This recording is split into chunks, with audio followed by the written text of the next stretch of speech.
been a while since I've done a CIDP video blog, and I thought maybe it was time for a progress report. Many of you have become friends of mine online, or you regularly see my updates. I do some weekly treatments, and I generally post those online.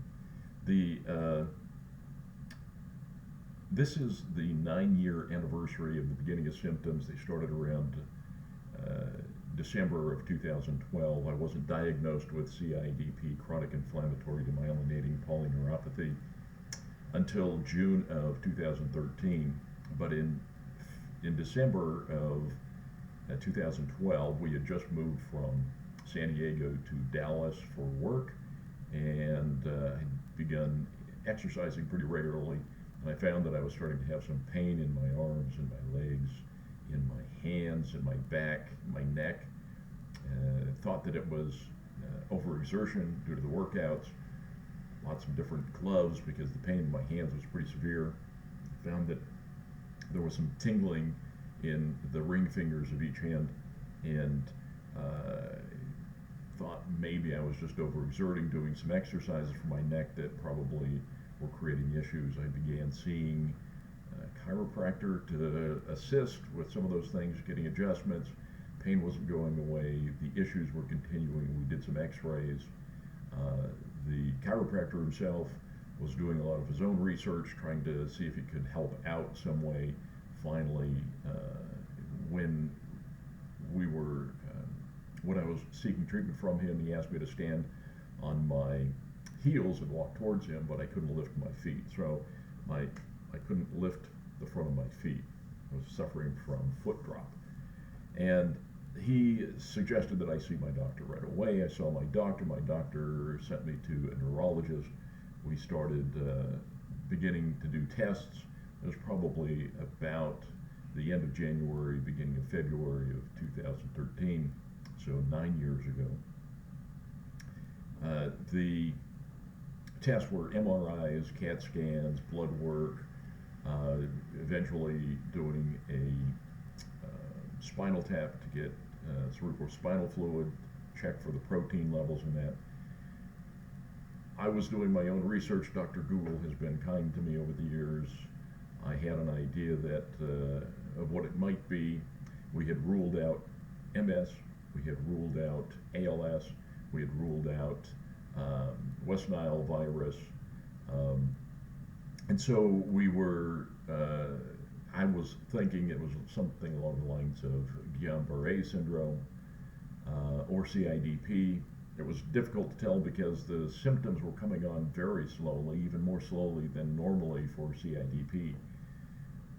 In June of 2013, my doctor couldn't quite pronounce the diagnosis. The main problem was that I continued to have deep tendon reflexes, which generally, if those still exist, it's generally a sign that it's not CIDP. The following visit, I had no deep tendon reflexes, and he was able to pronounce the diagnosis at that point. I began treatments with IVIG, that's IV-infused immunoglobulins. Also began Solumedrol, which is a corticosteroid, and while I continued to decline, right, chronic inflammatory demyelinating polyneuropathy is a chronic and progressive disease that where it's an autoimmune disease where the immune system starts to attack your own nervous system. In this case, the peripheral nervous system. In the case of multiple sclerosis, MS, it attacks the central nervous system, which is the brain, the eyes, and the spinal column. In peripheral neuropathy, it is all of the other nerves in the body that are being attacked. And so what it does, it starts to attack the myelin sheath. That's the fatty tissue that protects the nerves. Basically what happens is you start short-circuiting. No sensation in some places, more than enough sensation in other places, misplaced sensation, scratch my leg, feel it in my toe, and then loss of muscle control. So basically, we're interrupting the flow of signal to and from the nerves throughout the body. I began to lose weight. I lost probably 65 pounds from 220 pounds to about 255 and 260. Many wardrobe changes, going from 34-inch waist to eventually fitting into 29-inch waist clothes. Before we got the final diagnosis, we thought that I was dying. We began making arrangements for that. Turns out that we got the diagnosis, began treatment. IVIG, that meant going into the infusion center every 2 weeks. And they place a needle in the hand and put a couple of bags up, and then for about 8 hours you sit there and you take in the fluids, and then you come back in 2 weeks. And it was quite the roller coaster, right? So I would start to feel the results, I would start to feel more energy, I'd feel a little better, and then I would start to decline again by the time it was time for the next treatment. Since then, for the last 3 years, I've been infusing with a product called Hizentra. Hizentra is a subcutaneous immune globulin, and instead of going into the veins, it gets infused into my belly. And so right now, I've got 5 needles stuck into my belly. And this pump is just spring loaded, and it pushes the fluid through these syringes. I've got a number of these syringes already filled, and it'll push these fluids up under the skin, and it will be absorbed over time. The great thing is that I don't have to go into an infusion center anymore. I can do this at home. I can do it when I need to, wherever I need to. If I'm traveling, for instance, on vacation, I can do that. This pump is it's very simple. Take it with me wherever I go. I can take the medication with me. I haven't found any difficulty in traveling even all the way to Mexico with this. And so the airlines understand. Get a little note from your doctor if you need to, but I've never had to show the note.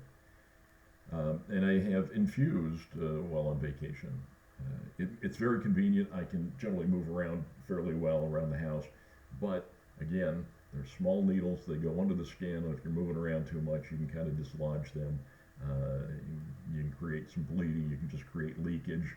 I generally prefer just to kind of sit down and for about 2 hours, fill myself with immune globulin. This works also in these more slow release, more regular infusions. It keeps my energy levels at a much higher level and steady. The difficulty of infusing this way is obviously I've got 5 needles stuck in me, and it's not entirely enjoyable. But it's very convenient. It works well for me. My overall energy level has been higher and more stable over the last several years. When I take a look back at the amount of money that it costs to manage this, I would say over the last 9 years, my medical bills have probably exceeded $6 million. It's quite a bit of money for something that I'm very blessed to have insurance to cover. There are people all over the world with this very rare disease that don't have insurance, that can't get these treatments. Also, there are other medical conditions that create issues when taking these, kidney issues, liver issues, other system issues that don't allow us to take immune globulin as a treatment. And there are many people that suffer the ravages of CIDP without that sort of treatment. Anyway, that's it for this version. My cats are calling me. Apparently they're hungry. And so I will tell you this. It's time for our Saturday Sub-Q Salute. Salute! Thanks for listening.